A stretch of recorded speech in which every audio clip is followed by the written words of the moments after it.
A Letter to My Teacher. Words by Deborah Hopkins. Pictures by Nancy Carpenter. Dear teacher, whenever I had something to tell you, I tugged on your shirt and whispered in your ear. This time, I'm writing a letter. I hope you remember me. I was the one who marched to school the first day, splashing through every puddle I could find. I wore a bright yellow raincoat and a dark, stormy frown, because for me, school meant sitting still and listening, two things I wasn't much good at. I stood there ornery and dripping, sure I'd get in trouble, but instead you grinned at me. Good morning! Look at you, standing there like Mary Kinsley just back from canoeing up the Ogu River. Who? I said. Where? Mary Kingsley, the fearless explorer, you explained. Someday we'll read about her, and crocodiles. Now get the mop. Crocodiles? After taking attendance, you made a big announcement.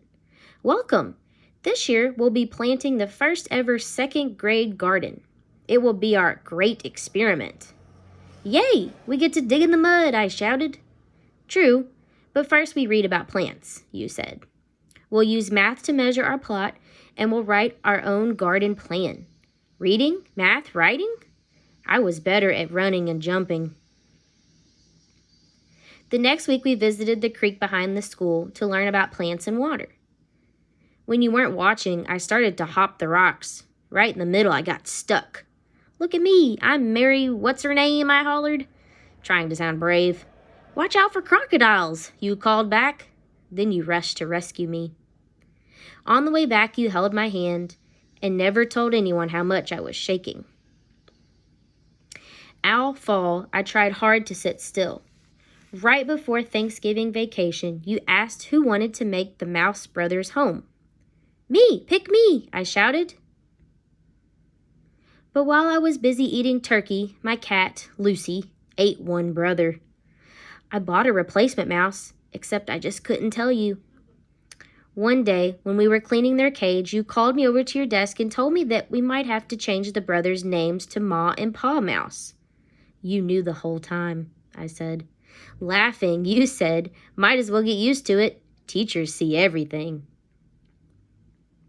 When winter came, the reading corner became our secret garden of stories. On Friday afternoons, we all curled up in a heap to listen, just like our new litter of mice.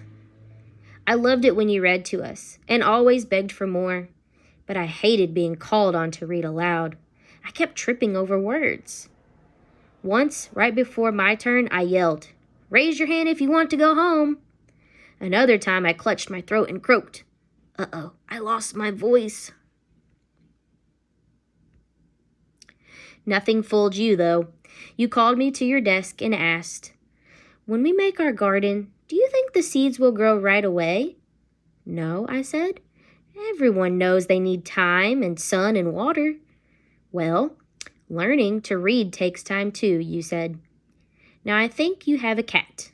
I nodded. "Lucy, the one who likes mice." "I'd like you to read to Lucy every day," you suggested. "It might keep her out of trouble." I giggled. "Maybe I'll read her Puss in Boots."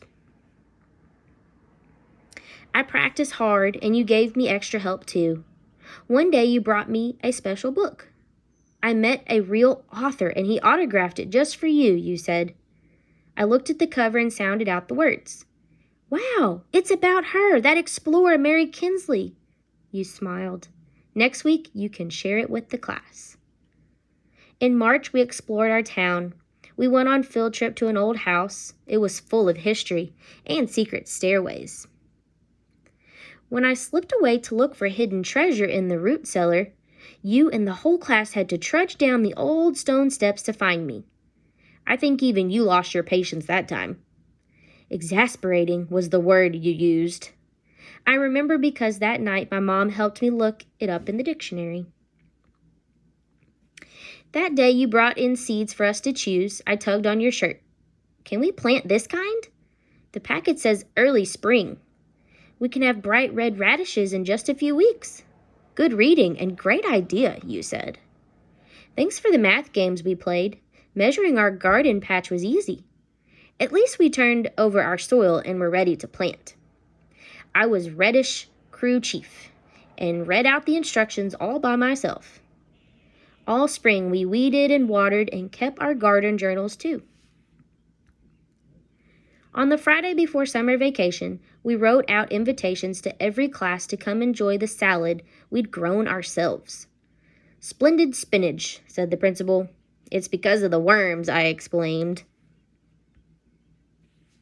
I didn't know how to say thank you, so on the last day I gave you a present, a memory quilt. I measured squares on paper and made the story of our year in each one. The reading corner, worms in our compost, the magnificent mouse family, and, best of all, a picture of you and me. You looked at the quilt a long time, then held it up for everyone to see. Thank you. Now I'll never forget you all in the year of second grade garden. Me neither, I promised. And I never have.